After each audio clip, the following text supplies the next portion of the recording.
G'day guys, Marcus here from Get Car Tech. Today in our workshop we've got a 2013 Toyota Hilux. This is a 7th generation Hilux, or the N70 as they're known in Australia. This one came with the factory touchscreen and reverse camera. So we're going to be replacing that today with our beautiful 9-inch wireless CarPlay system. This thing runs wireless CarPlay, wireless Android Auto, and it also does screen mirroring. These N70s are a dream to work on. It's only going to take us about 45 minutes to fit today, and we're going to take you through step by step how we do it. If you want to pick yourself up one of these kits, we have them available at getcartech.com. And there's a few different radios that come inside of these N70s, but the process is pretty much the same for each one. If your N70 radio doesn't look like the one in this video, no problem. Just reach out to us, send us a photo of your existing radio, and we'll make sure to send you the correct parts. Let's get into it. All right, so in terms of removing the existing radio, these are the tools we're going to use today. First of which is our trim tool. These N70 radios are actually really easy to get at. We might not even need to use this. We've just got our basic snips. We're going to have our little flathead screwdriver on standby in case some of the connectors on the existing radio are stubborn. It's really handy for pressing down the tabs to release them. We've also got this magnet tool. Some of the bolts that hold in the radio are quite far recessed, so we're going to have this little magnet retrieval tool on standby just so we don't lose any bolts. And the bolts that hold in this Toyota radio are a hybrid between a Phillips head bolt and a 10mm bolt. We use this special extended bit with magnets on the end of it to catch the bolts. So this is what we'll be using today, but by no means do you have to use power tools. All right, let's get this radio out. These are really, really easy to remove. We're going to use our trim tool just to start us off. We can basically pull on this part of the radio to start to remove some of the clips. But we're just going to use this trim tool here to slowly start to work this whole piece out. You can see that was really, really easy to dislodge there. It's just held in by clips. And then once you've got the clips released, this climate control panel is just held in by some cables. Now we're going to be transferring this whole piece over later on in the video, but we'll just squeeze and release. Now this Hilux has seen some Ks. It's got 350,000 on the clock, so you can see there's a bit of dust accumulating. But we can put that piece aside. And then here's our actual radio itself. So you can see those 10mm bolts. They're also got Phillips heads on them, but they are quite easy to thread. So we prefer to use a 10mm socket. We're just going to start by removing this one in the bottom left corner, and we're going to have our magnet tool on standby just to catch them.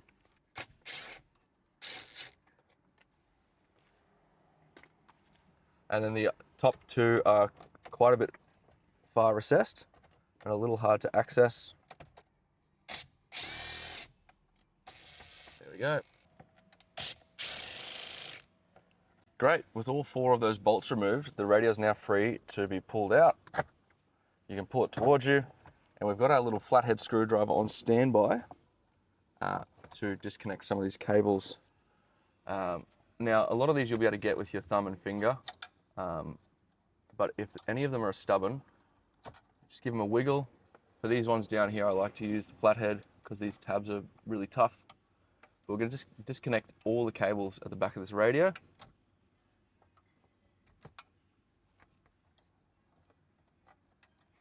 Up until the very last one.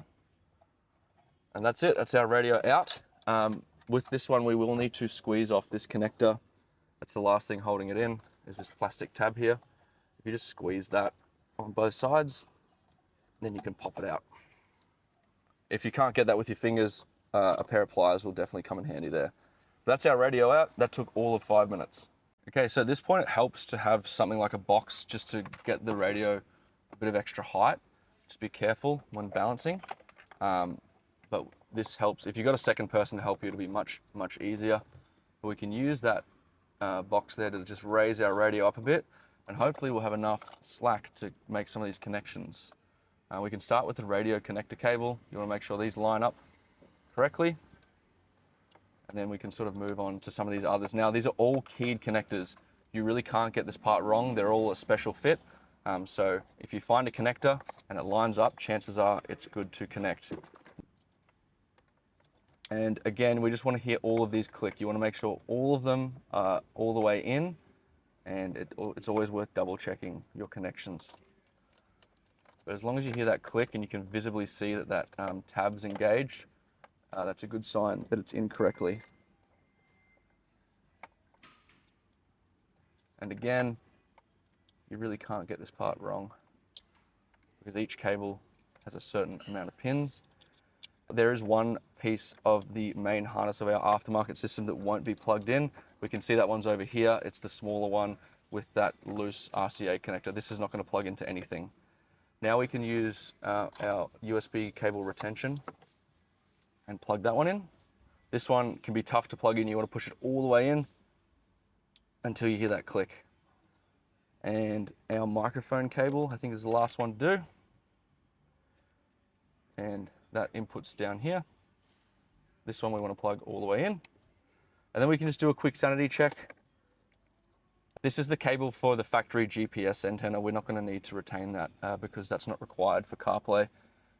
The only thing left to plug in are the cables for the climate control. So if we just lift this one up lightly, I'm going to have to do this with one hand, but same story over here. These are all keyed, so you can't get this part wrong. Just plug them in one by one until they click. That's all our connections made. We're going to push some of this cable mass back in as we place our radio. If anything pokes out, just place it back where it needs to be. And these can be a little bit difficult to place correctly. Once you get the air vents sort of in when they need to be, and we're just lightly getting it in position. And once we're happy, we can see everything's lining up. We'll just give it one good push, and then those clips are all engaged, and we can just work around the perimeter and make sure we're happy with how it's all sitting. But that's sitting beautifully. All right, so we've had a bit of dust transfer over, but before we turn this thing on for the first time, we'll just make it look nice and new. Get some of this dust off. All right, let's test this thing out.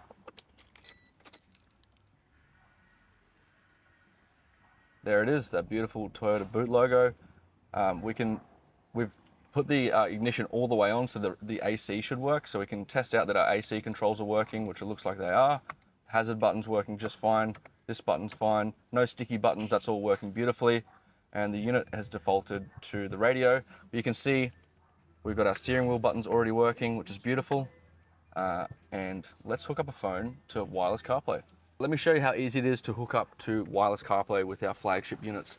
So you just want to scroll down in your Bluetooth settings and you'll see a device named Toyota. And you want to hit pair, allow, and there'll be one more prompt for CarPlay. Make sure you hit connect. And that's it. Once you're paired to wireless CarPlay, you're paired for good. This is a one-time pairing process. And you can see we are straight into wireless CarPlay, and it is buttery smooth. 60 frames per second on these units. We've even got the Toyota logo inside of CarPlay. That's something you won't find anywhere else. I won't spend too much time talking about CarPlay itself because we assume you already know what you're in for, but we've got all our favorite apps in here like Waze, Spotify, Google Maps, Apple Maps. If your phone has an app on it that has a CarPlay companion app, it'll show up here. Just show you that the speakers are working inside of CarPlay, no problem. We've got our volume controls on our steering wheel working, no problem. Skip track, previous track are both working as well. Because we installed this beautiful microphone up here, we've got great Siri reception. We can prompt Siri, we can ask it to navigate to the Gold Coast using Waze. Getting directions to Gold Coast using Waze. Fantastic. You can see that, beautiful Waze navigation.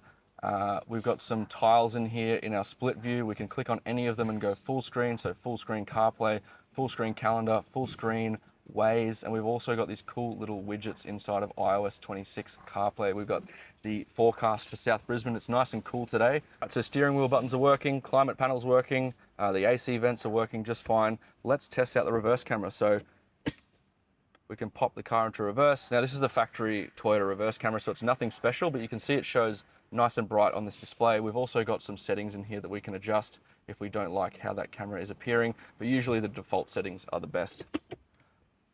All right, so let me show you some other features of our unit. So if we hit this Toyota button inside of Apple CarPlay, that'll take us back to the main interface of our systems. Inside here, you've got some other basic functions like radio. This is just a plain old radio app. None of these stations are tuned out of the box, but if you scroll to a local station, for example, 105.3 here in Brisbane, you can hold down on any of these slots to save that station, and you can cycle through with your steering wheel buttons. So you've still got full access to just plain old radio. You don't need your phone in the car for that to work. We've got music here. This will play files off of a USB. If you want to put music files on a USB, old school style, you can even reuse the factory USB port because we've retained that. So you can plug in any old USB drive and play movie and music files off of it. Moving on, we've got wireless CarPlay, we've got wireless Android Auto, as you'd expect. And the other feature we want to show you here is screen mirroring. Screen mirroring is really cool. We'll quickly disconnect our phone from CarPlay. The way we'll do that is we'll just quickly turn off Bluetooth, and then we'll turn off our Wi-Fi. Then we'll go into screen mirroring, and then we're going to turn back on our Wi-Fi so the symbol's blue in our iPhone, and then we're going to go to our Wi-Fi settings, and we're going to wait until the Toyota Air network appears. It takes about 5 seconds to do so. We can see it down here, that Toyota 8E62_Air. Your network may have a slightly different name, but you want to connect to the one with the Air at the end. And then the password for this is just 8 8s. And then we'll give it a sec. Once we get that blue tick next to the Wi-Fi network name, we can scroll down in our quick settings, hit this screen mirroring button, and then hit Toyota. And it takes about 5 seconds. But look at that, straight into wireless screen mirroring. So using screen mirroring, we can basically cast anything that's on our phone onto the screen of the unit. And you'll see here, if we make it full screen, it even comes up horizontal. And all of our YouTube sound is coming straight through the car speakers, which is absolutely fantastic. And look how responsive this system is. If we zoom in and out, you can see it's super, super snappy. And absolutely no lag. And if we change the content settings to full HD, we'll get a nice clear picture on our new system. All right, guys, in 45 minutes, we've installed this beautiful wireless CarPlay and wireless Android Auto system into this N70 Hilux. It's working with all of our steering wheel buttons, the factory reverse camera, and even the factory USB port. Now, if the radio inside of your N70 looks a little different, don't worry, just reach out to our Contact Us page. We'll make sure we send you the correct parts. We sell a kit for all versions of the N70 Hilux. So if your radio looks a little different or your climate control panel looks a little different, don't worry, we'll make sure you receive the correct parts. These are available on our website, getcartech.com. They come with our full install tutorial. So today's video was just more of an overview. When you buy the kit from us, you receive exactly what you saw in this video today, and we send you a longer private YouTube video where we don't skip over any steps when it comes to the install. Thanks very much, guys. We'll see you in the next one.